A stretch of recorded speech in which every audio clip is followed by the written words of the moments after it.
నేను కూడా తలకట్టనే నేర్చుకున్నాను. ఏమిది? తలకట్టు. కానీ ఒకసారి చూడండి, కాకు తలకట్టు, డాకు తలకట్టు, వాక తలకట్టు అంటే ఎలా చెప్పగలం? అవుతుందా? అందుకే దీన్ని తలకట్టు అనడం ఆపి ఆ అనండి. ఏమనాలి?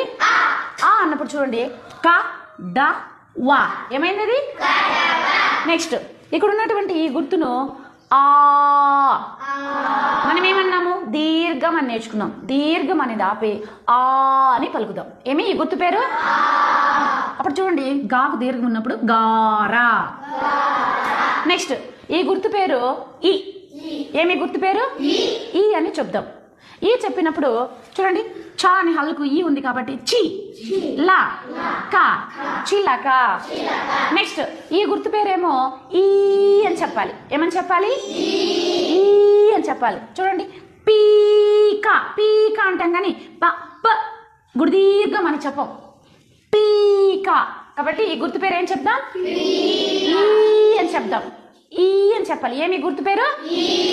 నెక్స్ట్ ఈ గుర్తు పేరు ఏమంటే ఉ. ఏమి?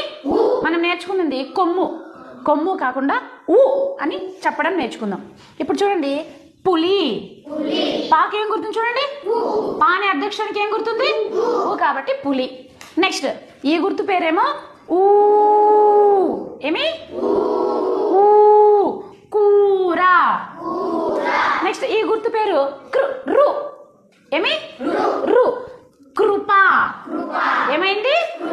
నెక్స్ట్ ఈ గుర్తు పేరేమో రూ. ఏమి? క్రూరుడు. ఏ. ఏమిది? గెల. ఏ గెల. ఏ మేక. ఐ. ఏమిది? రైలు. ఓ.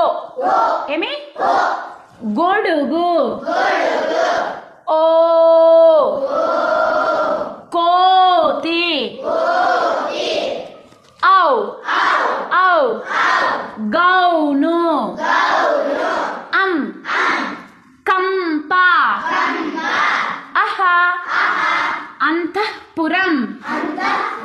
ఇలా చదవండి. ఈ రోజు నుంచి ఇలా చదివినప్పుడు మనకు చదవడం అనేది సులభంగా వస్తుంది అన్నట్టు. ఓకే.